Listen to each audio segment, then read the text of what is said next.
ನಮಸ್ತೆ ಎಲ್ಲರಿಗೂ ಹೇಗಿದ್ದೀರಾ ಎಲ್ಲರೂ ಚೆನ್ನಾಗಿದ್ದೀರಾ ಅಂತ ತಿಳ್ಕೊಂಡಿದ್ದೀನಿ. ಸೊ ಏನಪ್ಪ ಅಂತ ಹೇಳಿದ್ರೆ ಗೃಹಲಕ್ಷ್ಮಿ ಯೋಜನೆದೇನೋ ಅಪ್ಡೇಟ್ ಕೊಡ್ತಾ ಇದ್ದೀರಾ ದೀಪ. ಅನ್ನಭಾಗ್ಯ ಯೋಜನೆದೇನೋ ನೀವು ಅಪ್ಡೇಟ್ ಕೊಟ್ಟಿಲ್ಲ. ಅನ್ನಭಾಗ್ಯ ಯೋಜನೆಯಲ್ಲಿ ಏನಾಗಿದೆ, ಸರ್ಕಾರದವ್ರು ನೋಡಿದ್ರೆ ರೂಲ್ಸನ್ನ ಚೇಂಜ್ ಮಾಡಿದ್ದಾರೆ, ನೀವೂ ಏನೋ ಅಪ್ಡೇಟ್ ಕೊಡ್ತಾ ಇಲ್ಲ.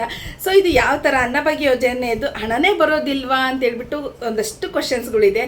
ಸೊ ಅದರಲ್ಲಿ ರೇಷನ್ ಕಾರ್ಡ್ದಾಗಿರ್ಬೋದು, ಅನ್ನಭಾಗ್ಯ ಯೋಜನೆಯಲ್ಲಿ ಏನೇನೆಲ್ಲ ಚೇಂಜಸ್ ಆಗಿದೆ, ಅನ್ನಭಾಗ್ಯ ಯೋಜನೆ ಹಣ ಬರುತ್ತಾ ಇಲ್ವಾ, ಸೊ ಇದೆಲ್ಲದಕ್ಕೂ ಉತ್ತರ ಕೊಡಲಿಕ್ಕೆ ನಾನು ಇವತ್ತಿನ ವಿಡಿಯೋ ಮಾಡ್ತಾ ಇದ್ದೀನಿ. ಸೊ ಅದಕ್ಕಿಂತ ಮುಂಚೆ ಯಾರೆಲ್ಲ ನನ್ನ ಚಾನಲ್ನ ಇನ್ನು ಫಸ್ಟ್ ಟೈಮ್ ನೋಡ್ತಾ ಇದ್ದೀರಾ, ಸಬ್ಸ್ಕ್ರೈಬ್ ಮಾಡ್ತಾರೆ ಪ್ಲೀಸ್ ಸಬ್ಸ್ಕ್ರೈಬ್ ಮಾಡಿ. ಸಬ್ಸ್ಕ್ರೈಬ್ ಮಾಡಿರೋರು ಇದ್ರೆ ಲೈಕ್ ಮಾಡಿ, ಕಮೆಂಟ್ ಮಾಡಿ ಅಂತ ಹೇಳ್ತೀನಿ. ಸೊ ಇವಾಗ ವಿಡಿಯೋನ ಸ್ಟಾರ್ಟ್ ಮಾಡೋಣ. ಸೊ ಅನ್ನಭಾಗ್ಯ ಯೋಜನೆ ಹಣ ಬರುತ್ತಾ ಇಲ್ವಾ ಅನ್ನೋದಿದೆ. ಸೊ ಅನ್ನಭಾಗ್ಯ ಯೋಜನೆಯಲ್ಲಿ ಅವರು ಒಂದು ಕ್ಲಾರಿಟಿ ಆಗಿರ್ತಕ್ಕಂಥ ಇನ್ಫಾರ್ಮೇಷನನ್ನು ಕೊಟ್ಟಿಲ್ಲ. ಅವರು ಏನಕ್ಕೆ ಅಂತ ಹೇಳಿದ್ರೆ ಈ ತಿಂಗಳಿಂದನೇ ನಾವು ಅಕ್ಕಿನ ಕೊಡ್ತೀವಿ ಅಂತ ಹೇಳ್ತಾ ಇದ್ದಾರೆ. ಏನು 5 kg ಅಕ್ಕಿದು 170 ರೂಪಾಯಿ ಇತ್ತಲ್ವ, ಅದನ್ನು ಕೊಡ್ತೀವಿ. ಇನ್ನು ಮುಂದಿನ ದಿನಗಳಲ್ಲಿ ನಾವು ಅಕ್ಕಿನೇ ಕೊಡ್ತೀವಿ ಅಂದರೆ ಡಬಲ್ ಅಕ್ಕಿನ ಮ್ಯಾಚ್, ಹಳೇದೇನು ಪೆಂಡಿಂಗ್ ನಿಂತ್ಕೊಂಡಿದೆ ಅಲ್ವಾ, ಅದನ್ನು ಮ್ಯಾಚ್ ಮಾಡಲಿಕ್ಕೆ ಡಬಲ್ ಅಕ್ಕಿನ ನಾವು ಕೊಡ್ತೀವಿ ಅಂತಕ್ಕಂಥ ಒಂದು ಇನ್ಫಾರ್ಮೇಷನನ್ನು ಒಂದ್ಸಲ ಕೊಟ್ಟರು. ಸೊ ಇನ್ನೊಂದ್ಸಲ ಏನಂತ ಹೇಳಿದ್ರೆ ಹಳೇದು ಪೆಂಡಿಂಗ್ ಇರ್ತಕ್ಕಂಥ ಒಂದು 5-6 ಕಂತಿನ ಹಣ ಇದೆ ಅಲ್ವಾ, ಅದನ್ನ ಕ್ಲಿಯರ್ ಮಾಡ್ತೀವಿ ನಾವು ಈ ಮಂತಿಂದ ಅನ್ನಭಾಗ್ಯ ಯೋಜನೆಯಲ್ಲಿ ಹಣ ಕೊಡೋದಿಲ್ಲ, ಅದರ ಬದಲಾಗಿ ಅಕ್ಕಿ ಕೊಡ್ತೀವಿ ಅಂತ ಹೇಳಿದ್ರು. ಒಟ್ಟಾರೆಯಾಗಿ ಹೇಳ್ಬೇಕು ಅಂತ ಹೇಳಿದ್ರೆ ಕ್ಲಿಯರ್ ಆಗಿರೋ ಇನ್ಫಾರ್ಮೇಷನ್ ಅಂತೂ ಕೊಟ್ಟಿಲ್ಲ. ಬಟ್ ಇವತ್ತು ಒಂದು ಗುಡ್ ನ್ಯೂಸ್ ನಾನು ನಿಮಗೆ ಹೇಳ್ತಾ ಇದ್ದೀನಿ. ಏನಪ್ಪ ಅಂತ ಹೇಳಿದ್ರೆ ಅನ್ನಭಾಗ್ಯ ಯೋಜನೆ 1 ಕಂತಿನ ಹಣ ಇವತ್ತು ರಿಲೀಸ್ ಆಗಿದೆ. ಸೊ ಇದು ಫೇಕ್ ನ್ಯೂಸು ಅಲ್ಲ, ನಾನು ಸುಳ್ಳು ಹೇಳ್ತಾ ಇಲ್ಲ, ಕ್ರೆಡಿಟ್ ಆಗಿರೋ ಮೆಸೇಜನ್ನು ನೋಡಿಬಿಟ್ಟೆ ನಾನು ವಿಡಿಯೋನ ಮಾಡ್ತಾ ಇರೋದು. 1 ಕಂತಿನ ಹಣ ಅನ್ನಭಾಗ್ಯ ಯೋಜನೆದು ಇವತ್ತು ಮಧ್ಯಾಹ್ನ 3:20ಕ್ಕೆ ರಿಲೀಸ್ ಆಗಿದೆ. ಸೊ ಅದು ಎಲ್ಲರಿಗೂ ಬಂದಿದ್ದಾನೋ ಇಲ್ವಾ ಗೊತ್ತಿಲ್ಲ, ಸ್ವಲ್ಪ ವೆಯ್ಟ್ ಮಾಡಿ. ಒಬ್ಬರಿಗೆ ಬಂದಿದೆ ಅಂತ ಹೇಳಿದರೆ ಖಂಡಿತ ಎಲ್ಲರಿಗೂ ಕೊಡಬೇಕಾಗುತ್ತೆ. ಏನಕ್ಕಂತೇಳಿದ್ರೆ ಒಬ್ರಿಗೆ ಅಷ್ಟೇ ಕೊಟ್ಟರೆ ಅವ್ರೇನು ಯಾರೋ ಅವ್ರ ರಿಲೇಟಿವ್ ಇರೋದಿಲ್ಲ, ಸೊ ಅವ್ರೇನು ಅವ್ರ ಮಾವನ ಮಗಳು ಅತ್ತೆ ಮಗಳು ಆ ಥರ ಏನು ಇರೋದಿಲ್ಲ.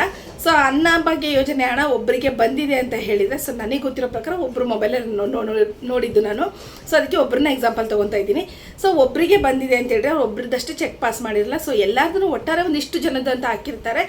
ಸೊ ಇವತ್ತಿಂದ ಮೇ ಬಿ ಇನ್ನೊಂದು 10 ದಿನದೊಳಗಡೆ ಅನ್ನಭಾಗ್ಯ ಯೋಜನೆ 1 ಕಂತಿನ ಹಣ ಎಲ್ಲರಿಗೂ ಸಿಗಬಹುದು ಅನ್ನೋದು ನನ್ನ ಒಪಿನಿಯನ್ ಇದೆ.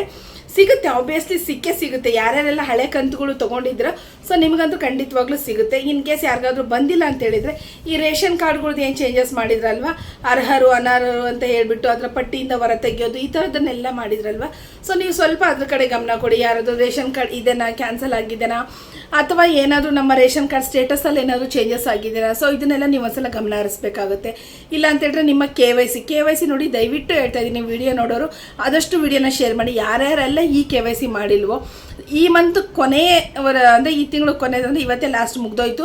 ಇಲ್ಲಿವರೆಗೂ ಅವಕಾಶ ಇತ್ತು ರೇಷನ್ ಕಾರ್ಡನ್ನು KYC ಮಾಡಿಸ್ಕೊಳ್ಲಿಕ್ಕೆ.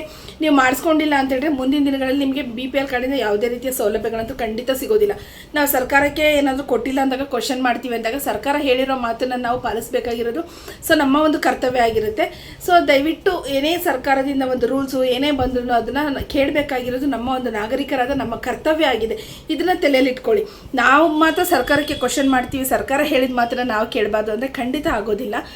ಆಮೇಲೆ ಇನ್ನೊಂದು ಏನಪ್ಪ ಅಂತ ಹೇಳಿದ್ರೆ ಅಕ್ಕಿದು 10 kg ಅಕ್ಕಿ 5 kg ಬದಲಾಗಿ ನಾವು ಡಬಲ್ ಅಕ್ಕಿ 10 kg ಕೊಡ್ತೀವಿ. ಹಳೆ ಹಣನ ಮ್ಯಾಚ್ ಮಾಡ್ತೀವಿ. ಇದು ಮಾರ್ಚಿಂದನೇ ಸ್ಟಾರ್ಟ್ ಆಗುತ್ತೆ, ಏಪ್ರಿಲಿಂದ ಸ್ಟಾರ್ಟ್ ಆಗುತ್ತೆ, ಫೆಬ್ರವರಿಯಿಂದನೇ ಸ್ಟಾರ್ಟ್ ಆಗುತ್ತೆ ಅಂತ ಹೇಳಿದರು. ಬಟ್ ಇಲ್ಲಿವರೆಗೂ ಯಾವ ಪ್ರೋಗ್ರೆಸ್ ಅಂತೂ ಬಂದಿಲ್ಲ. ಏನು ಮಾಡ್ತಾರೆ ನೋಡಬೇಕು ಅಂತ ಹೇಳ್ತೀನಿ. ಆಮೇಲೆ ಇನ್ನೊಂದು ಏನಂತ ಹೇಳಿದರೆ ಈ ರೇಷನ್ ಕಾರ್ಡ್ಗಳಲ್ಲಂತೂ ತುಂಬ ದೊಡ್ಡ ಬದಲಾವಣೆನೇ ಮಾಡ್ತಾ ಇದ್ದಾರೆ. ಇದರಲ್ಲಿ ಅರ್ಹರು ಇಲ್ಲದೆ ಇರೋರು ಅನ್ನಭಾಗ್ಯ ಯೋಜನೆ ತೊಗೊತಾ ಇದ್ದಾರೆ. ಮತ್ತು ಗೃಹಲಕ್ಷ್ಮಿದಾಗಿರ್ಬೋದು ಅದು ಅಷ್ಟೇ, ಅಲ್ಲಿ 2 ಲಕ್ಷ 5 ಲಕ್ಷ ಸಂಬಳ ತೊಗೊಳೋವಂಥವ್ರನ್ನೂ ಗೃಹಲಕ್ಷ್ಮಿ ಹಣ ತೊಗೊತಾ ಇದ್ದಾರೆ ಅನ್ನೋದು ಒಂದು ಮೊನ್ನೆ ಒಂದು ಏನಂತ ಹೇಳಿದ್ರೆ ಯಾವುದೊಂದು ಪ್ರೆಸ್ ಮೀಟಲ್ಲಿ ಹೇಳಿರ್ತಕ್ಕಂಥದ್ದಿದೆ. ಈ ಗೃಹಲಕ್ಷ್ಮಿ ಯೋಜನೆ ಆಗಿರ್ಬೋದು ಅಥವಾ ಅನ್ನಭಾಗ್ಯ ಯೋಜನೆ ಆಗಿರ್ಬೋದು, ಇದರಲ್ಲಿ ಒಂದು ದೊಡ್ಡ ಬದಲಾವಣೆ ಅಂತೂ ಖಂಡಿತ ತಂದೆ ತರ್ತಾರೆ. ಸೊ ಆದಷ್ಟು ಯಾರ್ಯಾರೆಲ್ಲ ಇದ್ದೀರಾ, ನಿಮ್ಮ ಸ್ಟೇಟಸ್ಗಳು ಏನಿದೆ, ನೀವು ಅರ್ಹರೋ ಹೌದೋ ಅಲ್ವೋ ಅನ್ನೋದನ್ನ ಚೆಕ್ ಮಾಡ್ಕೊಳ್ಳಿ. ಅಥವಾ ಆದಾಯದ ಮಿತಿಗಿಂತ ಜಾಸ್ತಿ ಇದ್ದೀರಾ, ನಾನು ಗೌರ್ಮೆಂಟ್ ಎಂಪ್ಲಾಯ್ ಆಗಿದ್ದೀನಿ, ನಾನು IT ಪೇಯರ್ ಆಗಿದ್ದೀನಿ ಅನ್ನೋದಿದ್ರೆ, ನಿಮ್ಮ ಹತ್ರ ಏನಾದರೂ BPL ಕಾರ್ಡ್ ಇದ್ದರೆ ನೀವೇ ವಾಲಂಟಿಯರಾಗಿ ಕೊಟ್ಟರೆ ನಿಮಗೆ ಪ್ರಾಬ್ಲಮ್ ಇರೋದಿಲ್ಲ. ಅದರ್ವೈಸ್ ಸರ್ಕಾರದಿಂದ ಏನಾದರೂ ನಿಮ್ಮನ್ನು ಗುರುತಿಸ್ತು ಅಂತೇಳಿದರೆ ನೀವು ಇಷ್ಟು ವರ್ಷ ಏನು ತಿಂದಿದ್ದೀರಲ್ವ ಅಷ್ಟನ್ನು 1 ಡಬಲ್ ಆಗಿ ನೀವು ಕೊಡಬೇಕಾಗುತ್ತೆ.